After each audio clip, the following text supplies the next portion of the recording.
The Dowie have made their way into Total War Warhammer 3 in an epic fashion. Their shield walls will be tested this day as the Greenskins and the Skaven have formed an unholy alliance to root the Dwarfs out of the mountains. However, today they stand firm. Hey, how's it going, guys? My name is Jackie Fish and welcome to Total War Warhammer 3. This is the Immortal Empires update, and I want to go ahead and give Creative Assembly a massive shout out for allowing me to show off some of the brand new factions that have been added. I say brand new, well, factions that have been introduced from Warhammer 2 for the upcoming Immortal Empires beta, which we're all very much looking forward to. So as you guys can see, we have the Dwarven shield walls, and I've given myself a relatively good army in this battle. We have some of the Longbeards on our front line. These guys are going to be holding firm, and we're going to be setting them up in a nice way. Again, I'll show you guys kind of the aesthetic of them as well.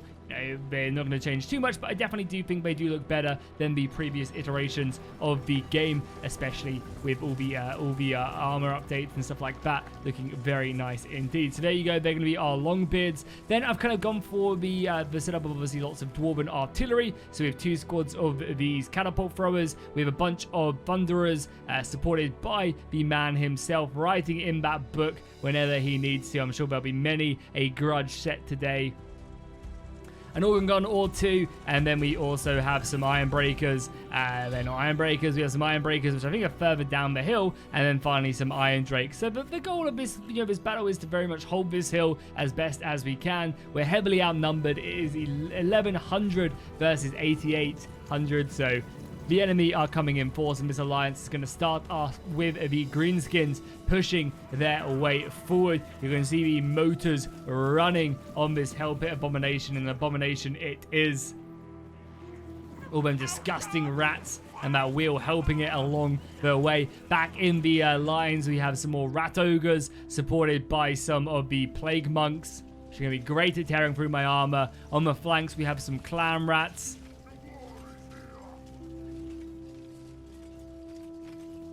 as well as Storm Vermin, and we also have some Slave Rats as well, which are moving forward. Here will be Storm Vermin right there with shields. You guys can see them pushing forward. And then in the rear guard, we do have the Greenskins. Grimgore is leading his our boys forward, and they are marching up. And again, yeah, I definitely do like the improvements to the graphics. You guys can get a nice little look at these right here, and everything else that does come along with the update. Also, be sure to let me know in the comments down below who you guys are going to be playing as first when it does come to the Immortal Empires first release. Be sure to let me know, as I will be very interested. I think I'm going to be playing Bretonia. I think I like the lady. Playing down in the Crusades will be kind of cool as we kind of take on Tomb Kings and everything else. And here we go. Look at this. So the artillery is already opening up, starting to hit our boy right there, the Hell Pit Abomination. And then we have Snicket also moving up as well. Naruto charging his way forward. However, he is going to find himself not in the easiest of battles, as we do have a very, very cool Thane right here. And the Thanes do have some decent abilities as well, so we're going to get the Thane. Snicket actually dodges the artillery. He gets hit by some Thunder of Fire. But what we're going to see is this Thane charging down momentarily, and we'll be popping all of his abilities. He's a nice AoE ability as well. And here we go, the Thane charging in. And actually does some like insane damage as Snicket pops down his ability. But look at that, we've already dropped him down to half health right there, which is nice. Now this is where Snicket really comes in, is draining, his hit and run tactics, missiles come in, and he does a pretty good job of surviving, using that charge bonus very effectively for sure. Over on the other flank as well, we do have another Thane trying to take down this Hell Pit Abomination as he just rips through the Thane's armor, literally sitting on top of him. God damn, the magical effects are awesome. Really, really cool stuff. Luckily, though, back in the Dowie line, we do have the line of Thunderers unleashing brutal volleys of iron.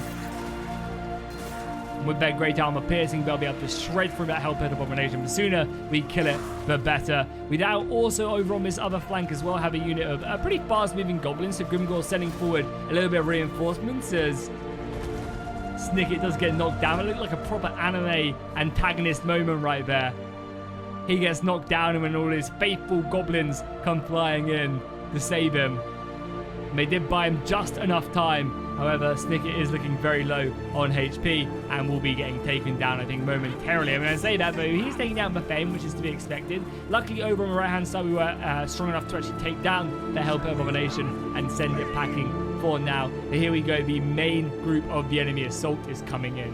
And here we go. The gun lines are opening up. The enemy formations charging forward. Unfortunately, Snicket managed to survive, so he's been able to drop down some more spells with my Iron Breakers on the front line and prevent them from getting any of their missiles. The Thunderers themselves unleashing volleys and having to pull out as the Slave Rats are charging them down. They'd probably be more than capable of taking these guys out. However, pulling them back and just bringing up another unit of our Longbeards is going to be ideally what we want to have happen right there. And a lot more of the volleys coming in as well, which is nice.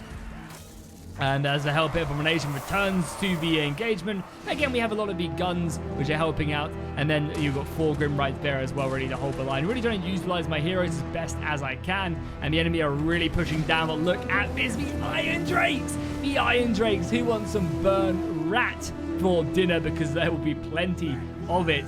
My god, do these guys rip through Skaven like a butter. Seriously, it was crazy. Look, even at this, we've got a unit of Clan Rats moving forward. Granted, Clan Rats are what, like 350, so not exactly expensive, but my god! That was tasty. Still plenty more of them left to come, but whittling down them to half HP is not bad. I mean, we have a unit of Longbeards going to come in and just basically tank that. The artillery is firing. We still have the organ guns unleashing as many volleys as possible. I tried my best to kind of set up these formations to allow them to do as much damage as possible. And finally, we were able to bring down the big old beastie right there. The rest of our fighting is still going on as our Thane is still leading the charge. I mean, the main thing is we only have 1,100 Dwarfs, so it's not exactly like we're unstoppable right here. And the thing is as well, is it's not like we have the best Dwarfs either. I have Longbeards in my army. I have, not the best regiments of renowned or anything along them lines. So we are still very much fighting for survival in this one.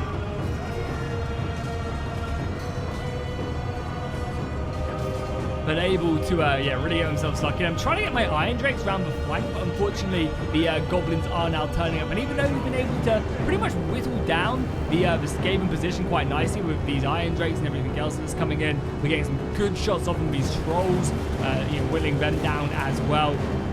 Poor leadership, we just need to whittle them down low enough so they will end up routing.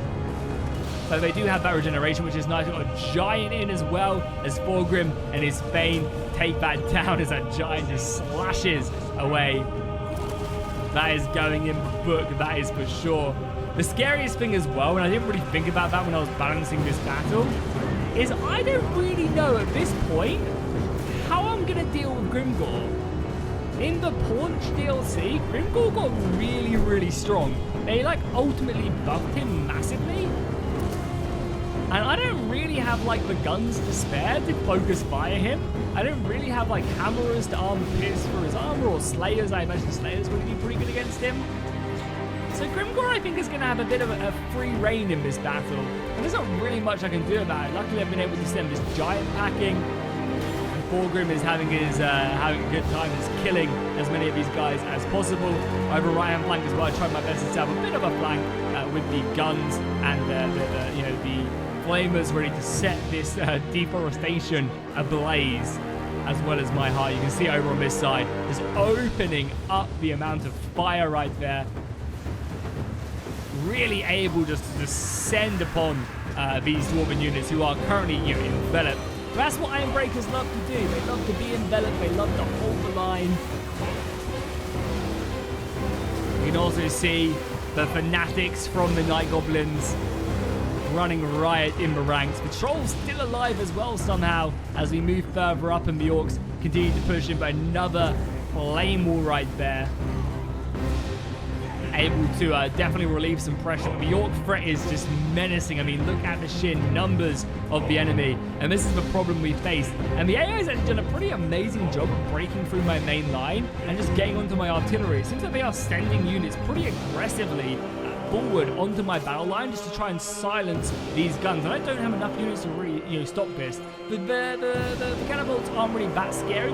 The main scary thing is the organ guns. They are the ones racking up a lot of damage. And unfortunately, them being shut down is going to be a pain. And here we go. Look at this unholy alliance of Skaven. I really dig the new Skaven shields as well. At least I think they're new. I never really played too much Skaven. Besides the Nuke guy, who was very, very fun to play. I imagine Skaven's probably going to be a lot of the factions that you guys do play first. And yeah, right now, Grimgore, that huge old axe, ready to take down Thorgrim. And you can see his HP just getting absolutely clobbered right now by Grimgore. Grimgore got made into such a powerful, powerful unit. He really is super strong. Still trying to find as many of these gun avenues as possible, and as you guys can see, the Iron Drake's able to still do some serious damage, up to 33k damage, which is really nice. The guns still able to get stuck in as well. Again, 13k damage. So the missiles are really kind of coming in clutch, but there's just too many of them. There's too many orcs, and they are overrunning the position. I think as soon as Thorgrim goes down, the battle is looking pretty grim. There you go. The king himself knocked down. Hazzard with the fighter will be holding his head above him.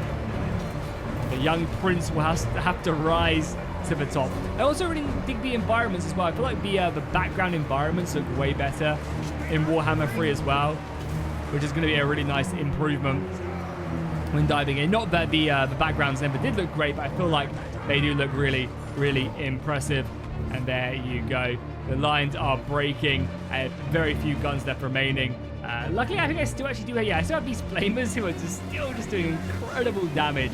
I think Iron Drakes are definitely the unit you want to always work towards.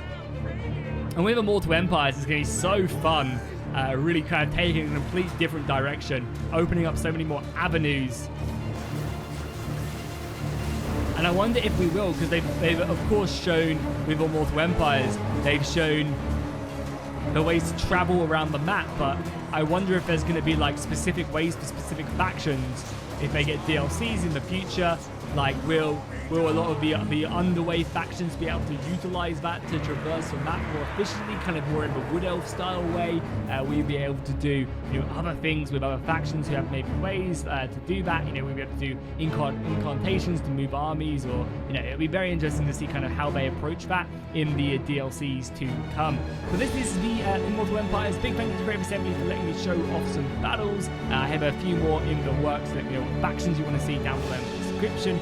Also, keep in mind that this is still very much a work in progress. We got this very early, which is super nice. So CA have been super, I guess, forthcoming with this stuff to creators, which is something that you always have to praise, because they are definitely one of, if not the best community program out there for content creators. So you have to, of course, show that out. And it allows us to show off some early work that you guys will be able to see as well. So I think definitely you guys should be praising them for that also. But yeah, let me know what you guys think of Immortal Empires. I'm definitely looking forward to it. We'll do a couple campaigns, see where we get to. Probably something like Bretonia.